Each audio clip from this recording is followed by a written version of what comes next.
I think the number one comment I get on my podcasts is, why are you doing them? You're giving away all this information for free. You don't have a sponsor, right? This takes so much time to do. Yeah, and you know what? That's all true. It's absolutely true. Why I'm doing them is pretty simple. And I'm doing them because there really isn't a clear consensus of what is wrong and right in our sport. And by establishing these podcasts, and if for the people that have worked with me or worked with my methodology, you'll see how clear it is on how this works. And that works with, there really isn't a set of clear objectives that we should be working on, right? Those fundamentals, that order of the sport. So once you understand what the order of the sport is and what they specifically are and in what order, man, does it make your life easy. Oh, it makes it so easy. So why am I doing this, right? I'm doing this. I want to bring the techniques and habits of the best riders in the world to every rider in the world, on and off the bike. Because when we're building good motorcycle riders, I didn't say racers. When we build good motorcycle riders, we're building better people off the bike. So why am I doing it? That's why I'm doing that. So welcome to podcast 38. 38 comes as a request. We've had a lot of requests, and I've been trying to get some of the requests going. This podcast will be a little bit shorter. You're welcome. And really what it boils down to is, what's up with the whole Rossi leg dangle? Why are riders doing it? We see a lot of riders doing it. Boy, we see a lot in Moto2. And then we see some riders, they don't do it at all, right? They don't, their legs are always right in.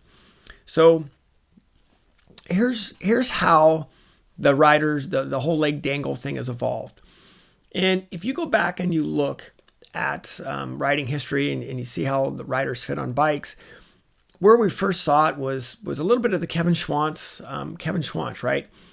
Kind of and even if you watch Scott Russell, you'll see Scott Russell do this as well, a little bit of a different form, and I'll talk about that in a second. So where it started was that here we got these 500 Grand Prix bikes. They're very, very small, and guys that have a very long inseam, right? The Schwantz, the Scott Russell, the Rossi. Well, if you've ever tried, on a Grand Prix bike with carbon brakes, if you're braking at near maximum brake pressure and you're trying to do your downshifts and you're trying to reset your foot back onto the foot peg, it's pretty dang hard to get your foot back on the foot peg. Why? Because all those G-forces are moving you forward. So what you saw, and you'll see Scott Russell do it as well. Scott did like a little bit of a kick to get his foot back out. It was very, very small. It was just a very quick movement to get his foot back on the footrest. You saw it with Schwantz. Rossi, same thing. 500 Grand Prix days, you'd see him kick his leg out and bring it back in.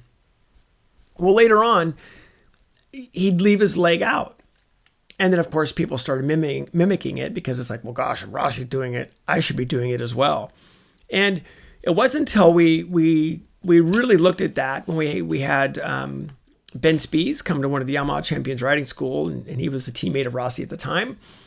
We asked him about it, and Spies goes, yeah, it's kind of a weird deal. But he goes, when Rossi talks about it, he says, I think that I can brake harder.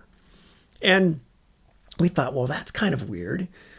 But it wasn't until we decoded that more and more, that's really where the advantage comes, right? So the people that have got all these conspiracy theories of, yes, well, if I kick my leg out, it changes the weight balance of the bike, and it actually rotates the rear of the bike in, and I can raise and lower my foot.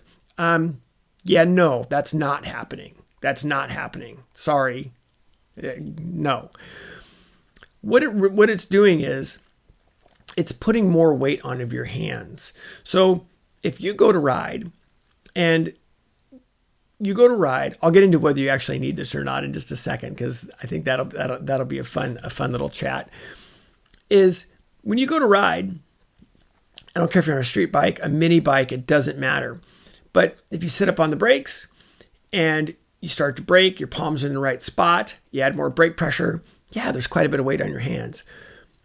if you remove your leg from the inside, right? But if you're going to go left, you take your left foot off, you'll be shocked at how much more weight goes on your hands. There's a lot of weight sort of on your ass at that point. So by taking your leg off, suddenly you got to actually hold yourself up even more. And what Rossi was saying is that it reminded him of how much more weight he could put on his hands so he could brake harder. So that is the big difference. You watch Moto2, and one of the riders I work with, Jay Ruby, in the CEV Moto2 series, we've worked dramatically on his entry, his straight up and down braking, how much brake pressure. And those bikes actually run a fairly soft front end, so that's why you'll see those bikes rotate around a lot. And so with Jay thought, if my weight gets pushed too far forward, right, then the bike actually wants to come up on its rear wheel rear wheel wants to come off the ground a little too quickly. So what Jay would do is he'd sit up on the brakes and dangle his leg, hold himself more upright, and he can brake harder. And then he was able to actually modulate and work on how the bike rotated in as the bike sort of backed in. And so for Jay, that has been that's been a really fun thing for him to mess with. So what's going on is you take your foot off the foot peg. Suddenly there's more weight on your hands. You're in a better position to support yourself on the brakes. And then you can leave your leg out. So how long does the leg stay out? Well, if you watch, they will start to turn into the corner. You'll see them rotate their upper bodies in a little bit. They're going to countersteer just a little bit if they need to. But the true turning of the bike's not going to happen until their foot's back on the peg. That's all there is to it. Watch them every single time.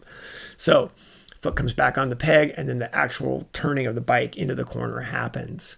So the leg dangle, it's not overly complicated, right? Riders think they can brake harder with it. So do you need it? No, you don't. Unless you're running at the highest level of either Moto America riding or at the World Championship levels, you don't need it. But what it will do is remind you of how much more brake pressure you can use. So if I'm going to do it, if I start to run a high pace, let's say I've been running a pace that hasn't been super high, and then I want to up my pace, I will remove my leg from maybe one hard braking corner, and I may do it once or twice to remind myself of how much more weight I can put on my hands so I can brake harder. And then once I've established that feeling, I don't necessarily have to move my leg back out. Well, of course, unless there's a photographer there, and then you have to move your leg out, right? That's a joke.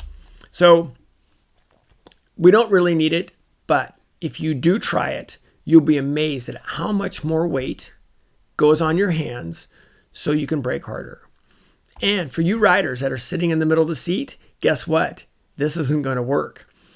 This is part of, you're going to have to be off the side of the seat, being off the left or being off the right, either 100% left or 100% right. In the middle of the seat, it's not going to work because you still will then have to adjust your butt back over.